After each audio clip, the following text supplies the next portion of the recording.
Good morning. Welcome to another Saturday morning edition to Chairwoman's Facebook show. My name is Jerry Gloshay Jr. I'm Chief of Staff for the Executive Office of the Tribal Chairwoman of White Mountain Apache Tribe. Gwendena Lee-Gatewood is our Honorable Chairwoman. And without further ado, let's welcome her to the program.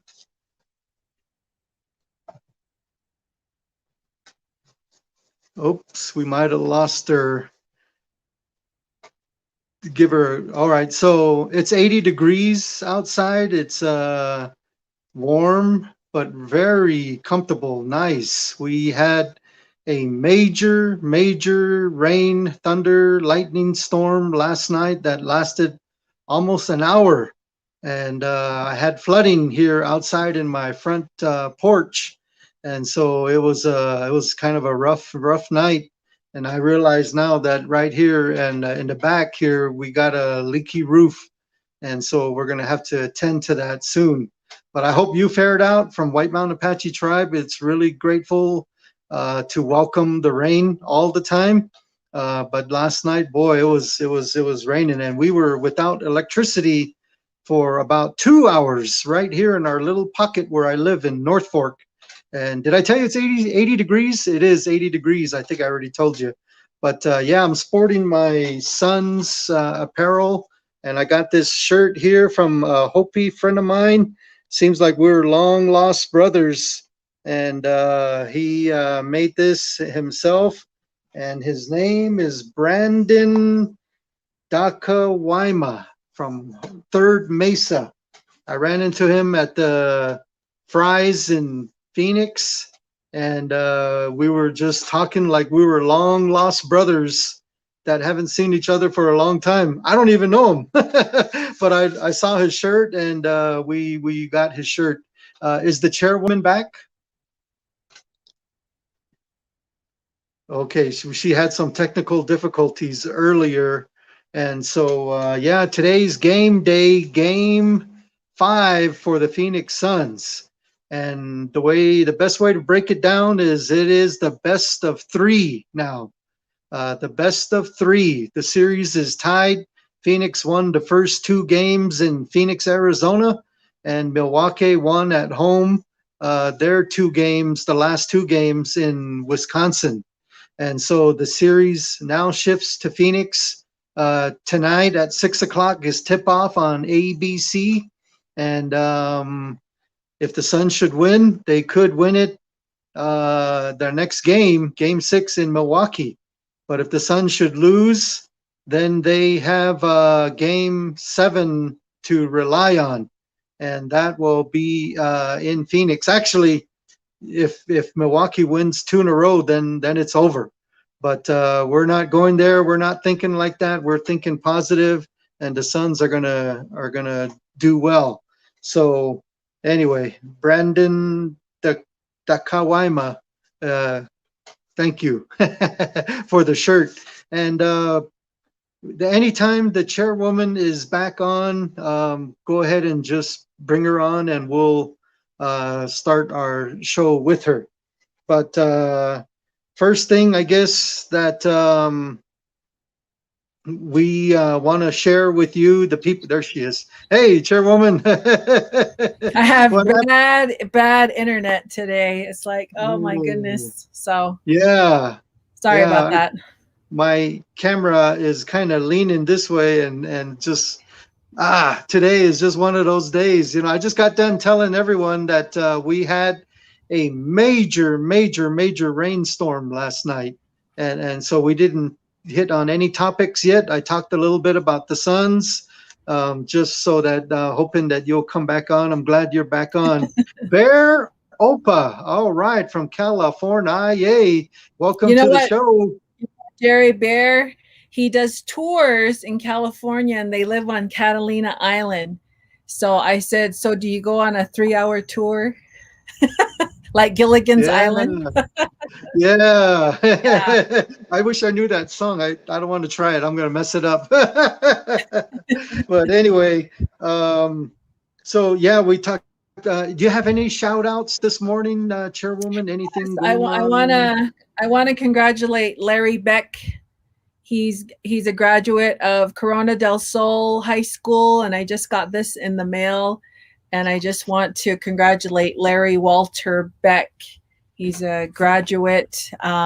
Never too late to have a reception. I know the pandemic really did a number on all the families that wanted graduation dinners. I was one of them. You were one of them too, Jerry, with our graduates, and paying attention to safety protocols and everything else. And congratulations to all the college graduates, high school, from Head Start on up. Congratulations.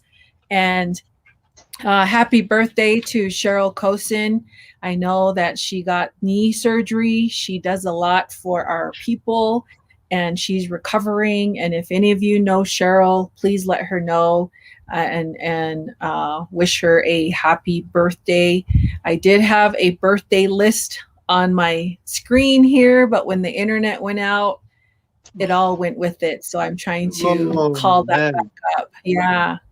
Oh, there you go. They're asking you to sing it. Oh, I'm gonna mess it up, man. Chairwoman, also this past week at work, we had 2 birthdays within our office that we just now vacated. One is for Linda Truax. I believe her birthday was on July 3. Mm-hmm. Linda Burnett Truax. She's married to James. According to her, she said she was born at 11:55 p.m. And she was saying, "Mom, why couldn't you just wait 5 more minutes? I could have been born on the 4th of July." That's Linda. She said that, not me. Okay. And then the other one, oh no, she is from McNary at the HR.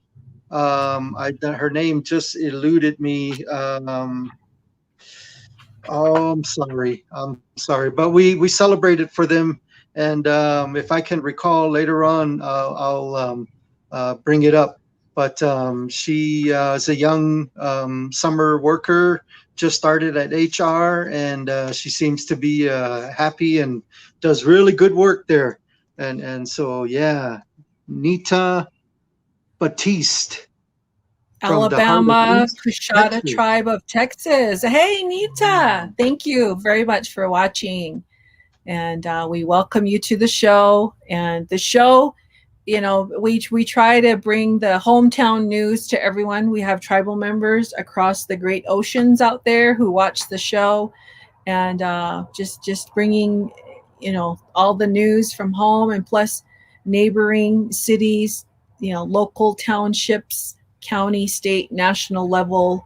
We're just here to just have a good time and recognize people that go and do good, and when an Apache member succeeds, you know, all the Apaches succeed. That's how we like to look at it. So thank you so much for joining the show. Invite others to join the show. Jerry, I have to tell you, I saw this magazine. I didn't know that the chairman and I were featured on there for the tree. The writer of this article is talking about juniper trees, and our juniper species on the reservation is going a little bit lower and lower each year. So we're wanting to conserve. We're needing to conserve, because our ancestors before knew that we would be born in this time, and they wanted to reserve that, you know, natural resources for us. So we need to really be cautious on how we do the safety and preserving of our natural resources. And that's something that I thought was very interesting. And they talked about Chairman Lupi's advocacy for saving that species too. Good. Chairwoman, while you were out too, we showcased this T-shirt that I ran into from a guy at Phoenix at Fry's, right at the cash register machine. And it came in the mail, and he did his own artwork there, really nice on the Suns.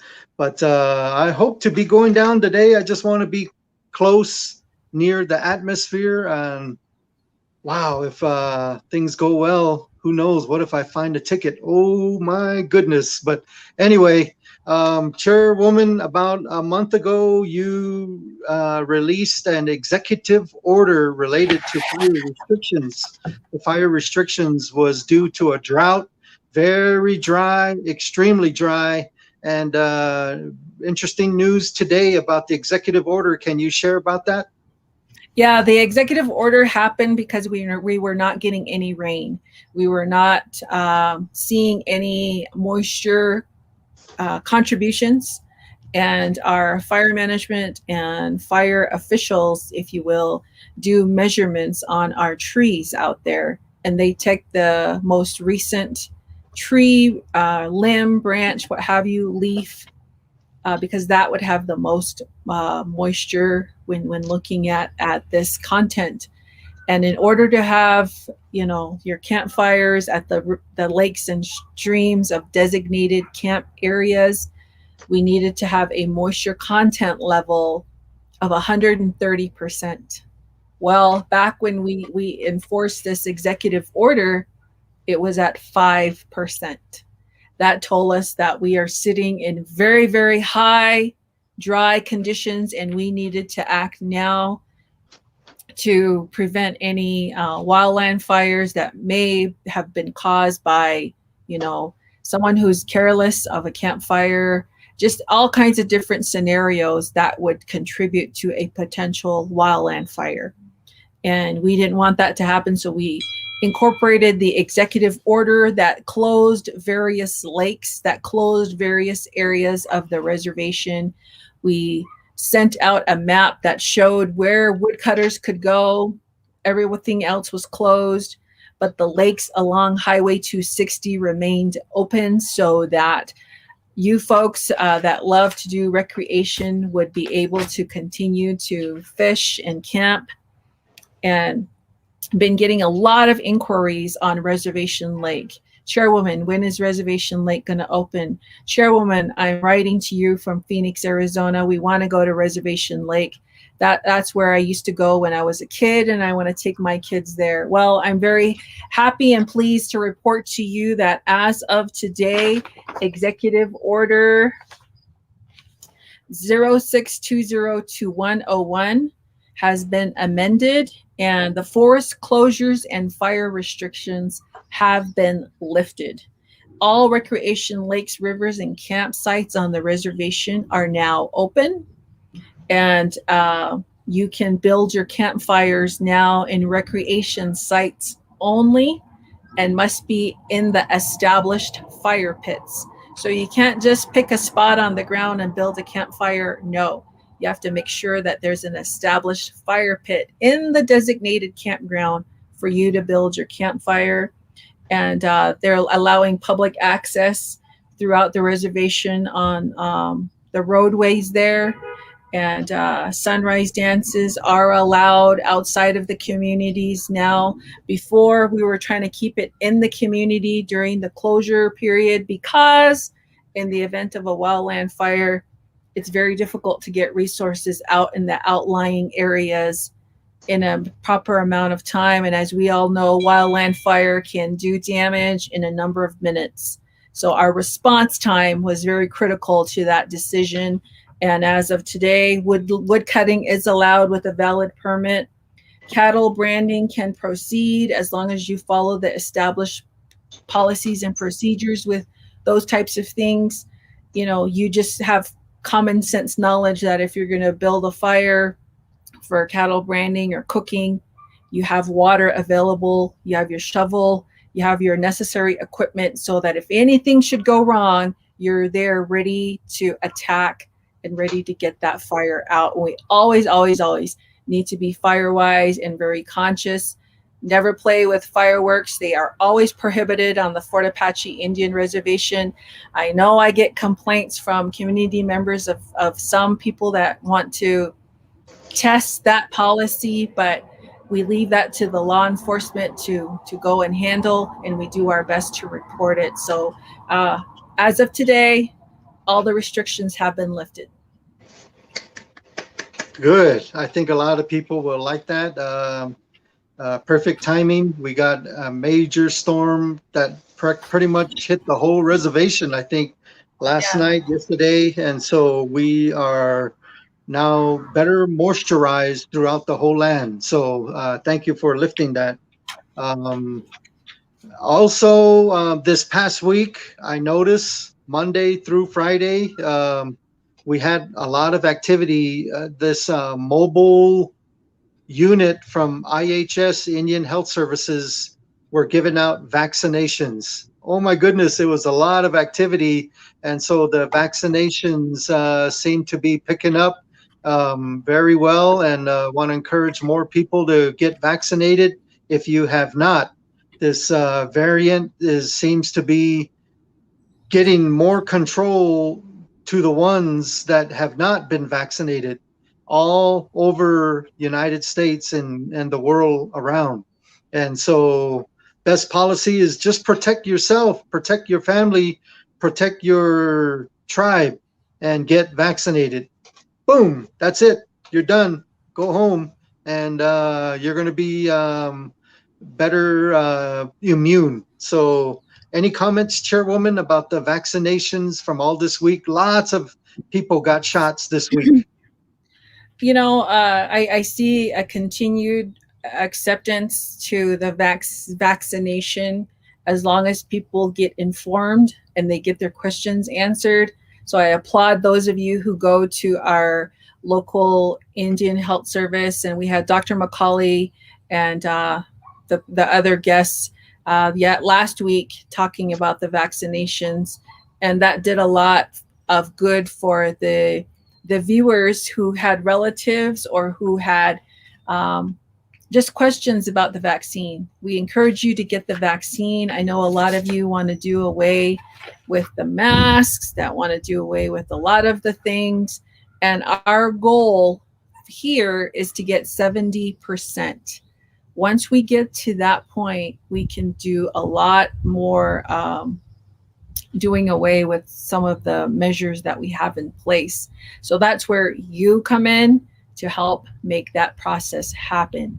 And the more that you're hesitant, the more you're left unvaccinated, and the more that you increase your chances of getting sick, and we don't want that for you.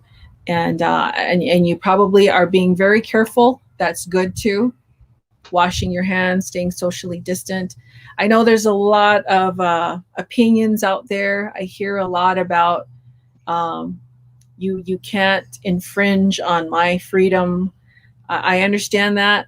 I respect it, but we also have to think about those people. That's all they have is the fact that they want to continue to be healthy, or not get sick if they have other underlying health conditions. And that's something that I think about when I see our elderly. They have underlying health conditions that we don't know about, and they're depending on us to do the right thing so that they can feel comfortable and continue to visit their family and continue to do the things that they enjoy. And it's all about respecting one another in terms of this pandemic and doing our part.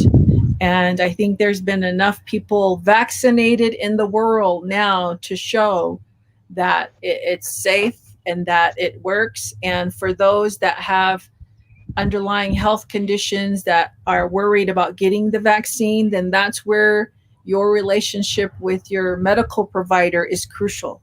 You need to talk to your doctors, nurses, whoever, and see if that'll work for you. That's a reciprocal duty between your medical provider and you as the patient. You have to work together to find out the best course of action for you during this pandemic. And that's something that we all need to do.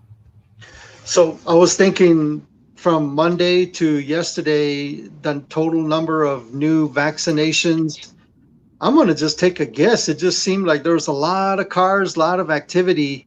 I would say it probably an additional 250 people might have got vaccinated. Just good. in the court span. I'm just guessing, Chairwoman, based on the cars and the line the volume of people there, you know, and I think some of it might have to do with the tribal stimulus. I don't know what's it called, but anyway, it is a requirement, and it's from the tribal council, and so that is good. Chairwoman, also kind of a busy week.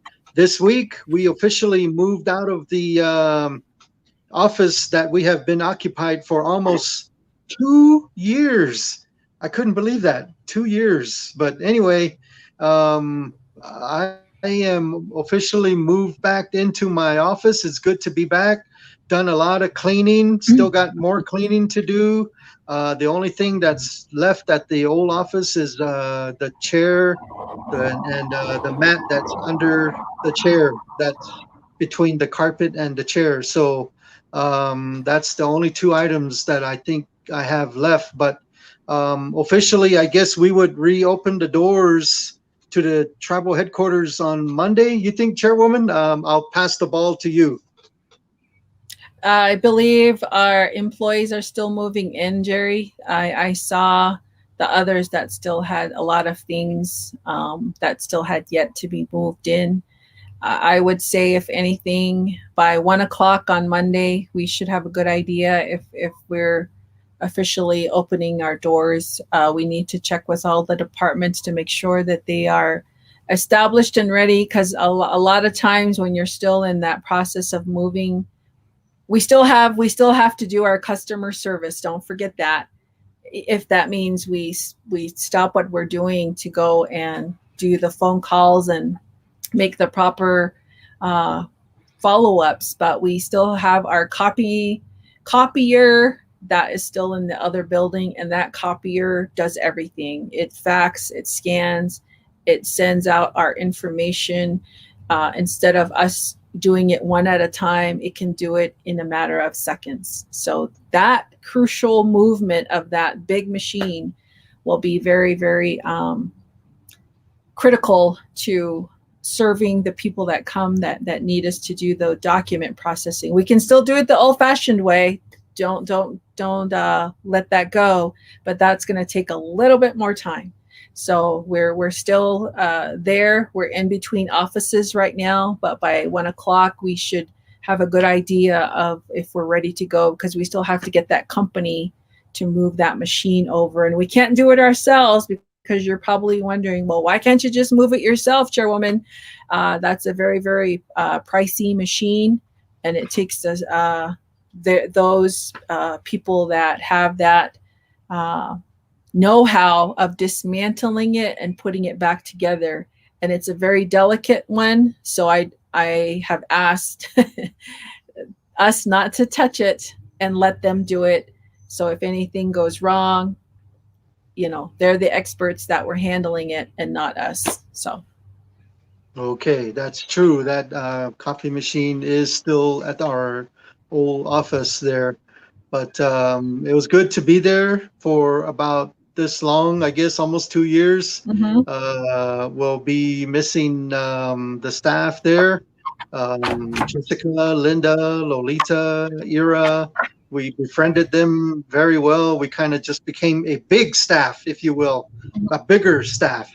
So we all help one another. And so now we move and shift back to where we were before. And so looking forward to that.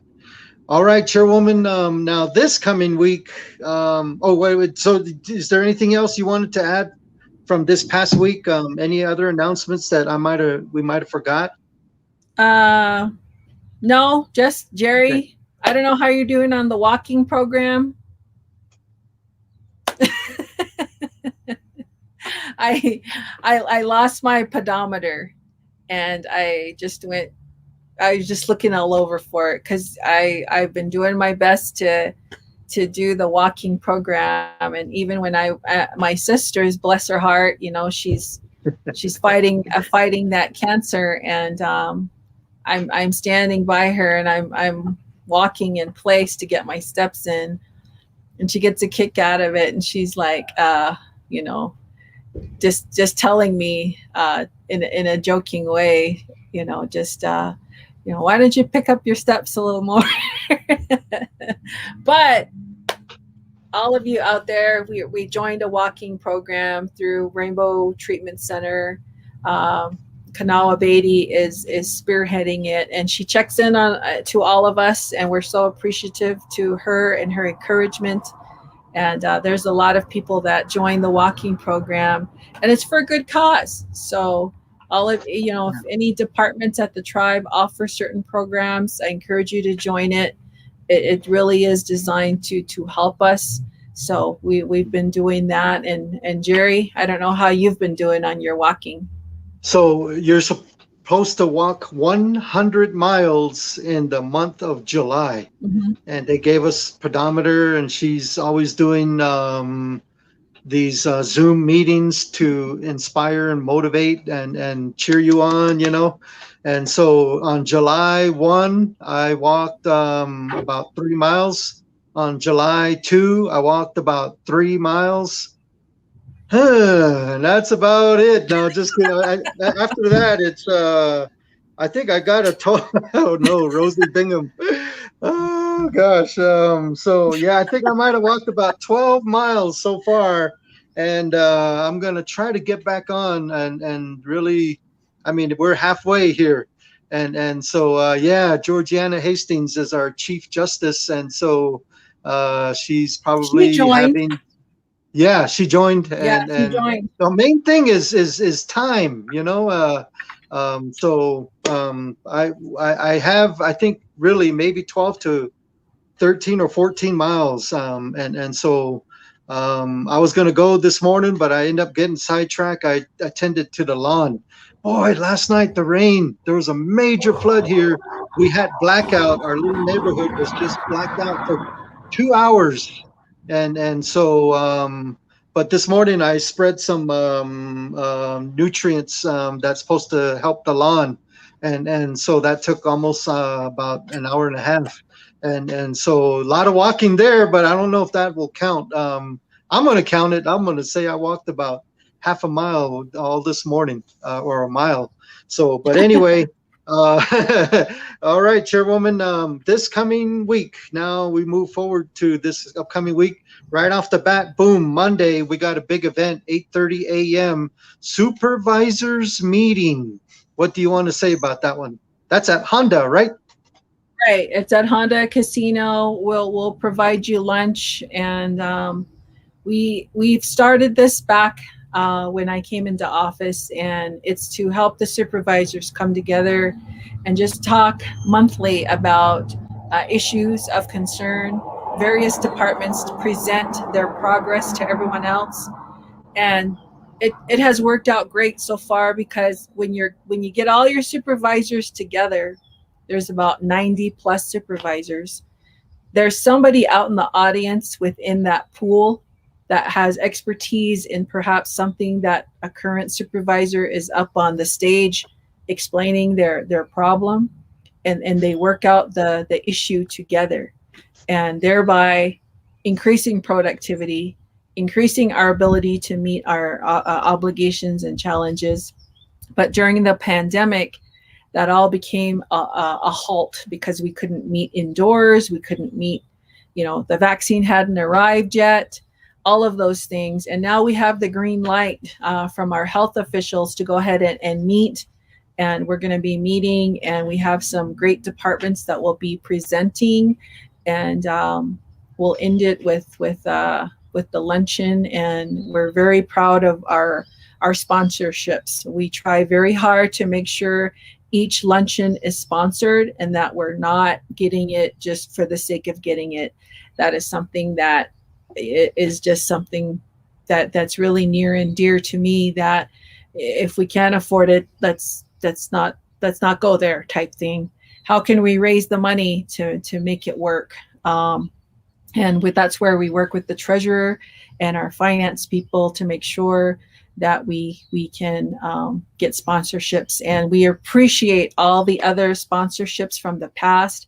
We've had various businesses who have come to do their presentations on grant writing, to do their presentations on crisis management, to do their presentation on from the county level, different businesses that have come who have generously said, you know what, I'll sponsor today's event with a luncheon. So we're very grateful for that.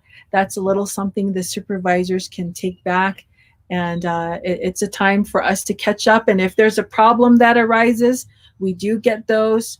If there's some protocol that the supervisors have an issue with, it's a time to talk through it and see how we can best get an answer for it and move forward.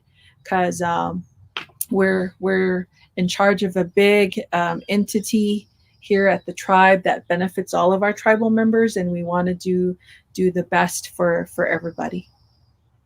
Yeah, you would think maybe the Treasury's office, the Chairwoman's office, the Council's office, they're the big guns, and we're gonna need to learn what they're presenting, what's going on with them. But I like it when I hear from the daycare center or from the WIC program or from tribal education department. One of the highlights that I particularly like about these supervisors meetings is the part when it comes to announcements. So I didn't know that this department was going to do this.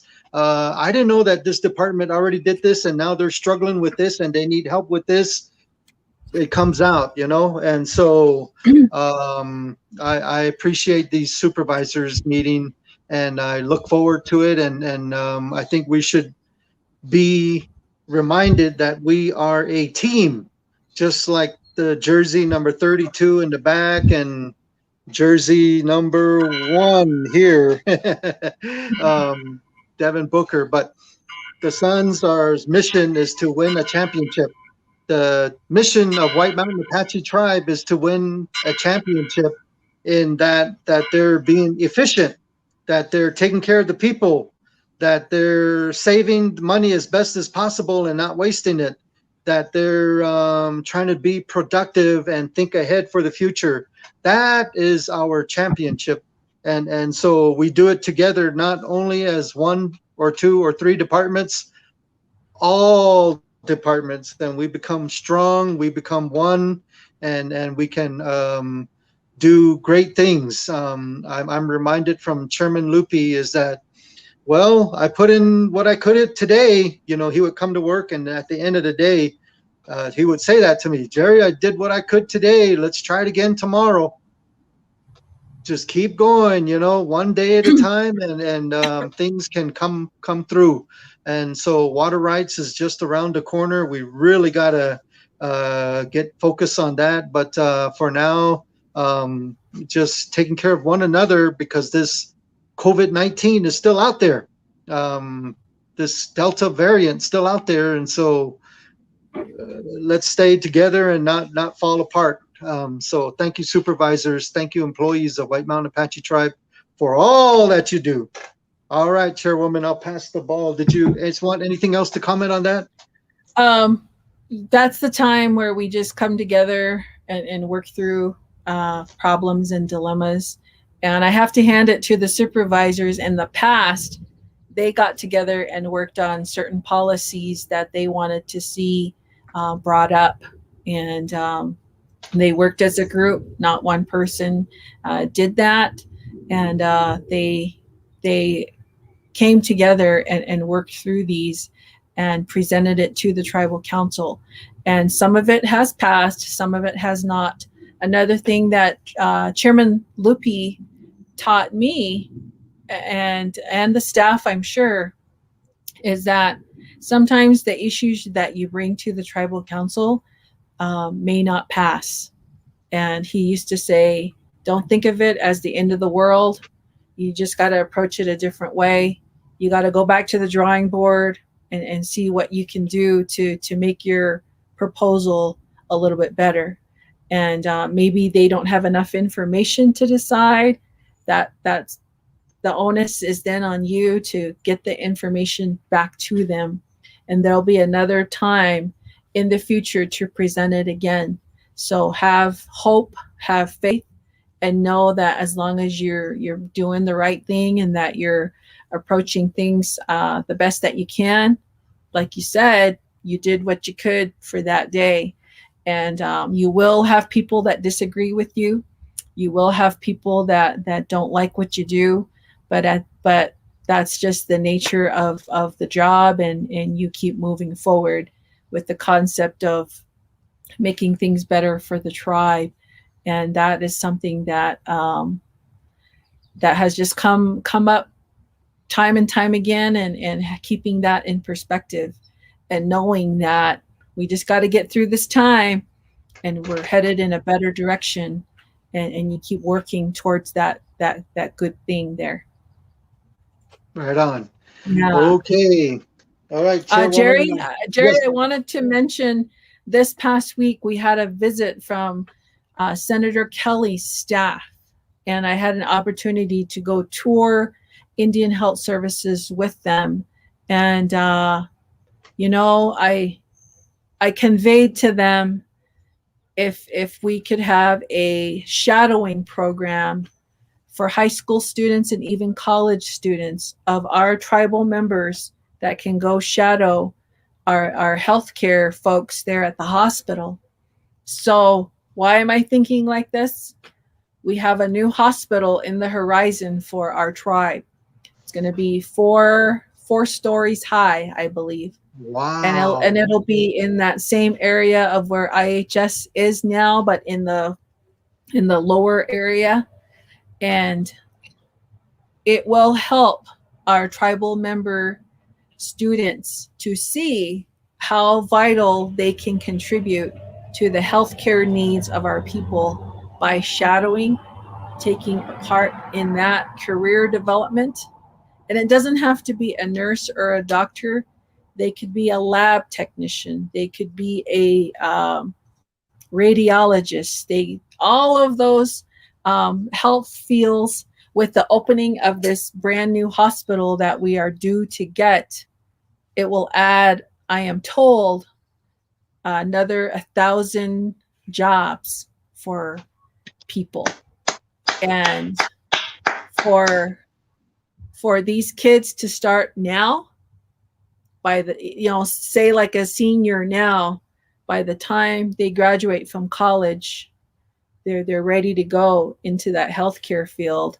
And it's something that you can take with you wherever you go. If for some reason you have to move away, and you're a lab technician or you're a radiologist, what have you, you can get hired on somewhere else like that, because that's a very, very highly sought after positions out there in the world.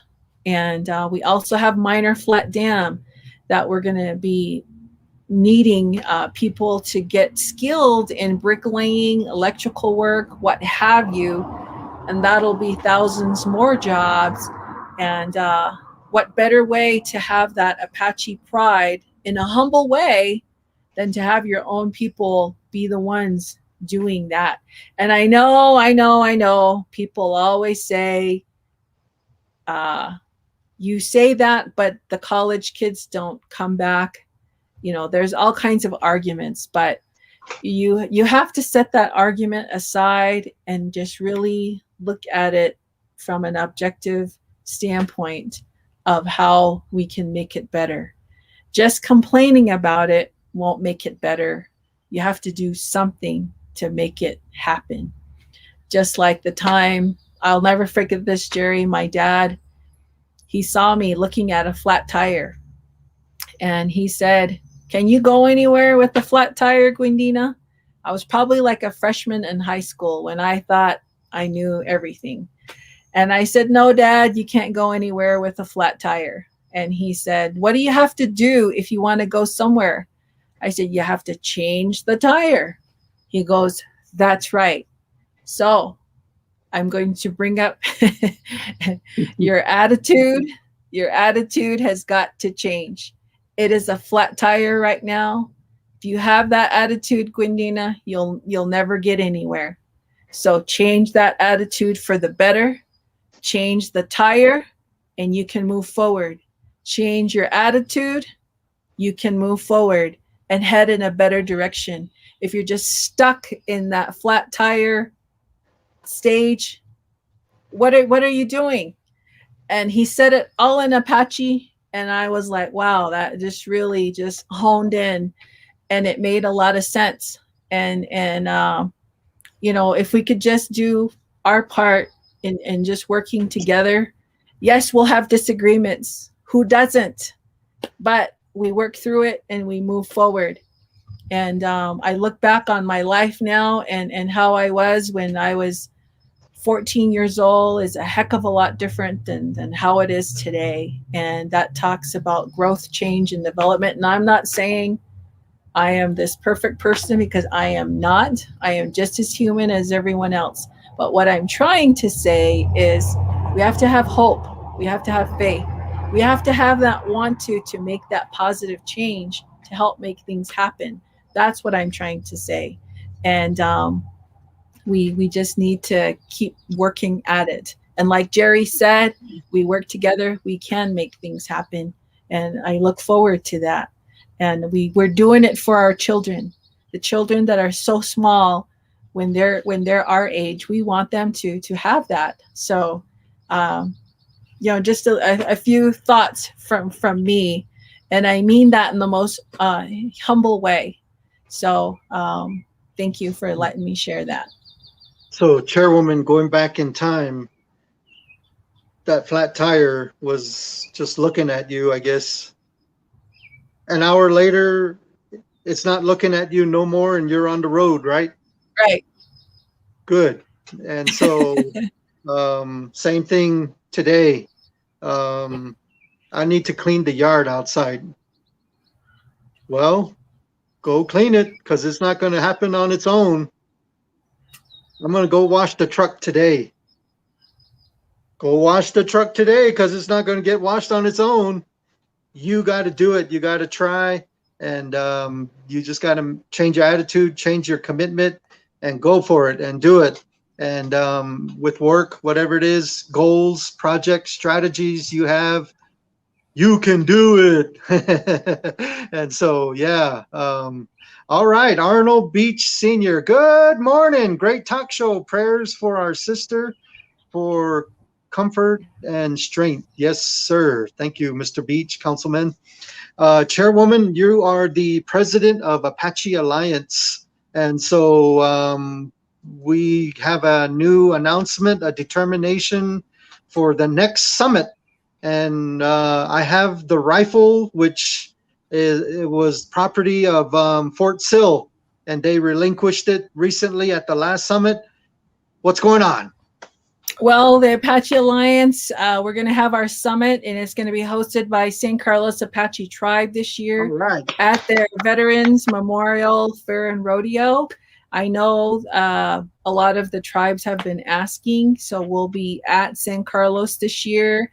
And at every summit, we pass on the Apache War Rifle. So that will be a ceremony to look forward to. Thank you to Chairman Rambler and Vice Chairman Teo Eptison and the San Carlos Apache Tribal Council for hosting this year's event. They are a member of Apache Alliance, and Apaches coming together in solidarity to fight for the cause for all of the members of Apache tribes out there. And it's been in its organization for a very long time. And Jerry, do you know the original folks? I know one of them was Chairman Lupi, and I believe Akichian. Wendell that Chino, originally started. acting Wendell chairman Chino. of Mescalero Apache Tribe.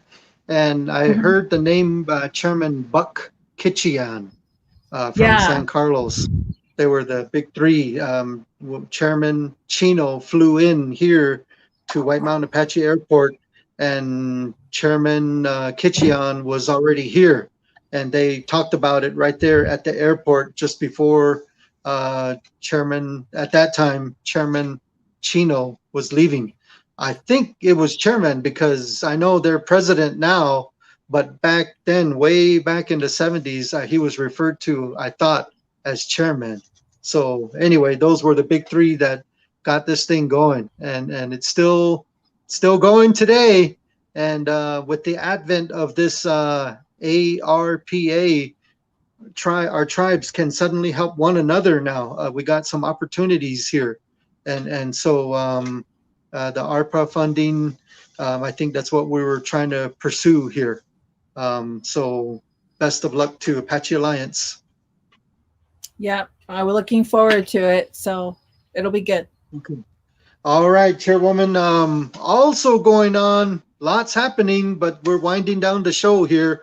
You were bestowed upon by the Tribal Council to run, administer the Miss White Mountain Apache Queen pageant. Last year, in the heart of COVID, we had a pageant, and it was done virtually at Honda. And that was a major success. About 19,000 people eventually viewed the pageant. This year, what's going on? What do we know? Applications going on, deadlines? Yeah, the deadline, the application, Johnny Dale, Shannon Farley Thompson, and Miss White Mountain Apache Queen were on the radio this past week to disclose all of that information, but we will have a pageant on August the 14th. And I should correct myself, pending approval, use of the facility of Chief Alchese Activity Center from our unified school district that handles that portion. But we're looking at August 14 for the in-person pageant at the activity center. And, it's a prestigious event that has been long been in process, that it's in conjunction with the Tribal Fair Rodeo. And there's only 2 positions that in the record books that are official ambassadors of the tribe. And that is Miss White Mountain Apache and the Princess, those 2. And what I mean by official ambassador is they have the blessing of the tribal government. And this didn't start just now. It has been since day one of pageantry for Miss White Mountain and the Princess. And that allows them to, if let's just say, if somebody can't make it to a public event to speak, she can then step in and speak with general information about the tribe and the government. And so those things have been in process, and she has done an outstanding job. She is also a representative at Unity, and I believe a spokesperson for NCAI Youth. And Miss White Mountain has a lot of opportunity to travel and to represent the tribe, but because of the pandemic, our Miss White Mountain couldn't do that. So she did her best to change her duties to fit the job description at the time of the pandemic. And so she did a lot of food distribution. She did a lot of health and wellness type things, virtual events. So it has been great, and a big thank you to her. But we will have the pageant. We will have the bread contest. We will have all of those, and we are doing our best to seek donations. But because of the pandemic, businesses have also been affected in the negative way from the pandemic. So we're doing our best to work through all of that. But you will see a Miss White Mountain Apache Queen pageant. And we're also working with the vice chairman's office and helping to promote the Princess pageant as well. So, Chairwoman, I'm aware that the deadline to pick up an application to run or to be a contestant for the Miss White Mountain Apache Queen pageant is on July 30, and so 5:00 p.m. Okay. And so that is the hard deadline there. You pick up the applications at your office, CBQ Complex, and I'm not sure. But for more information, you can call the CBQ complex at 332-2488, I believe is the number there, and ask for Shannon Thompson or Johnny Dale. And so, speaking of Dale, Jarrett Dale is asking how much for the Suns jersey.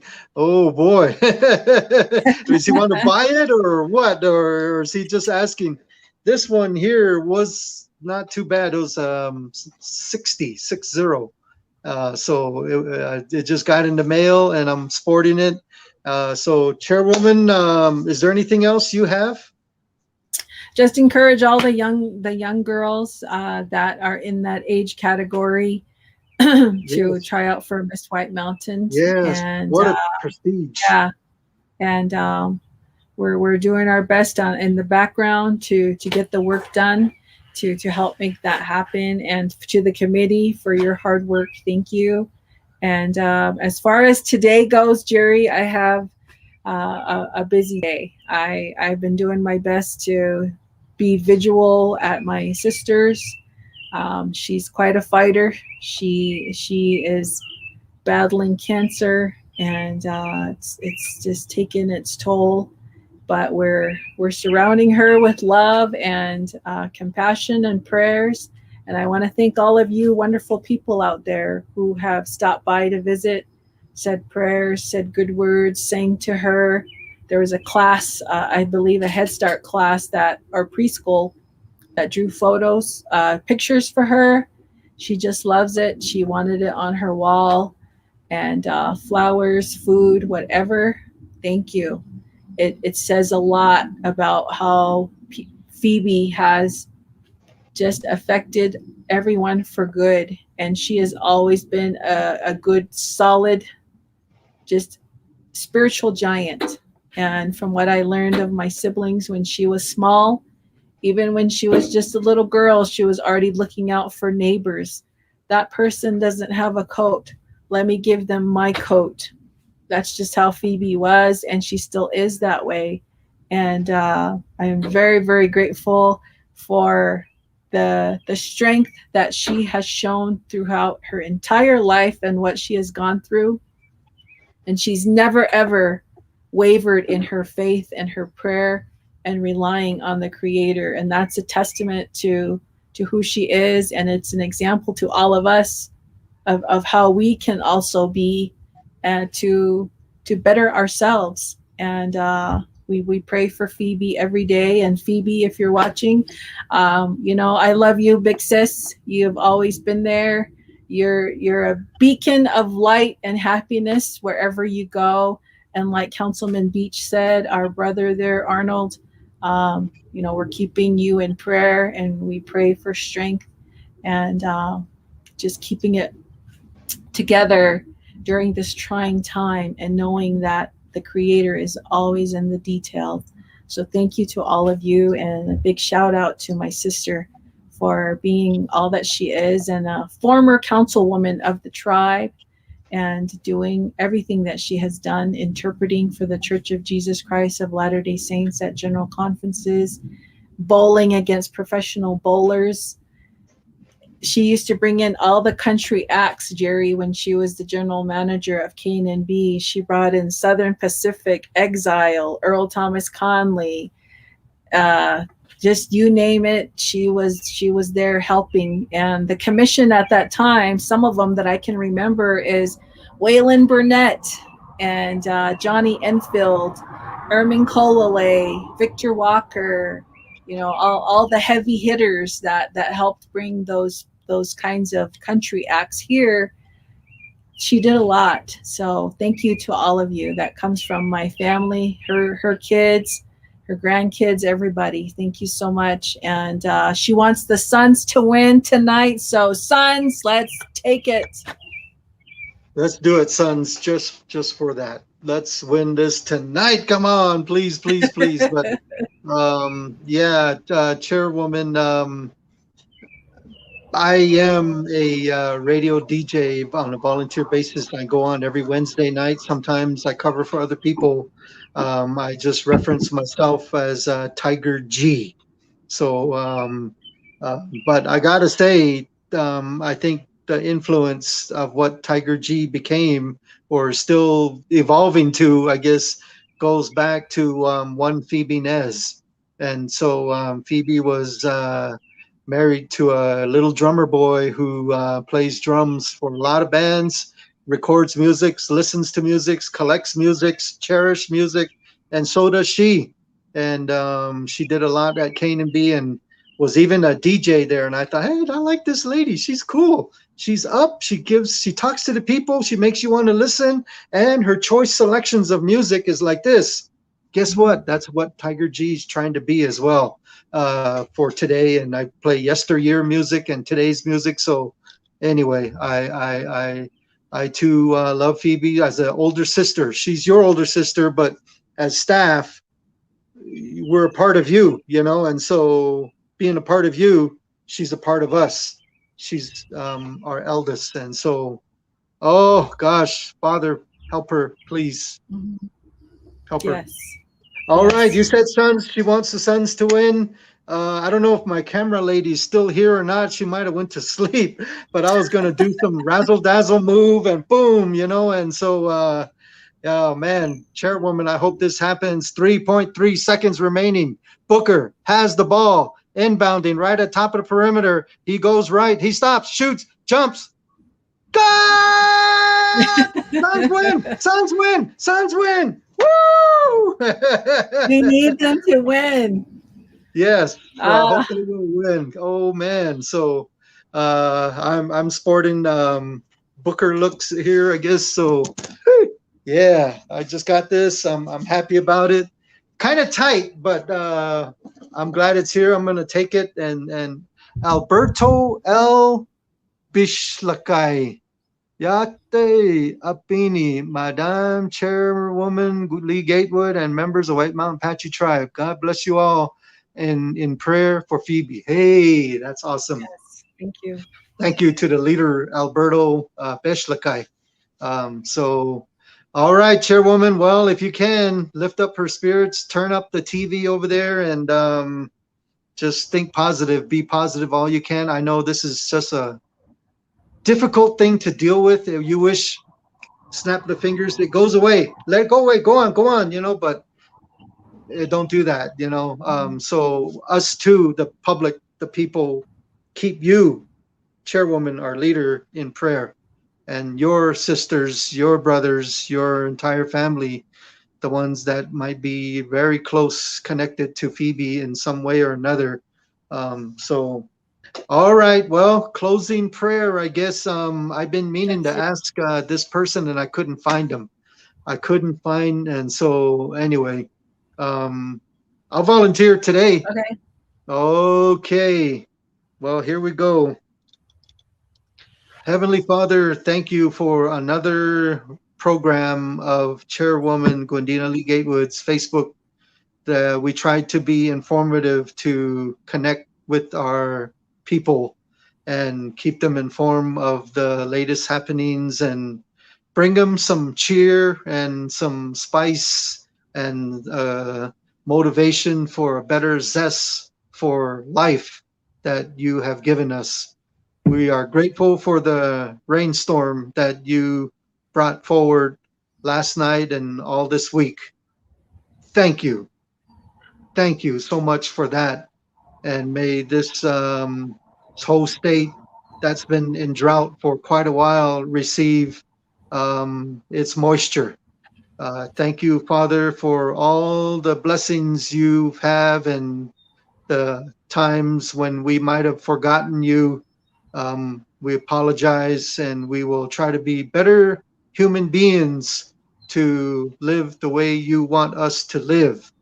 Lord, thank you for Phoenix Suns and the excitement that they bring for our state, Arizona. And if you see it correct, we would love a victory. But if it's not to be, so be it. We're so grateful for this time. It's bringing a good atmosphere, a good life that we kind of enjoy here. Help us, Father. White Mountain Apache Tribe, our leaders, supervisors are going to be coming back for the first time in a long time at Honda on Monday. Help them in all that they're trying to do and what they're trying to do good for the White Mountain Apache Tribe and the people and the future. Help them and help their employees. Thank you, Father, for this day. Bless us, watch over us, protect us, guide us. And thank you for everything. I ask this in your name, Lord Jesus Christ. Thank you, Father. Thank you. Amen.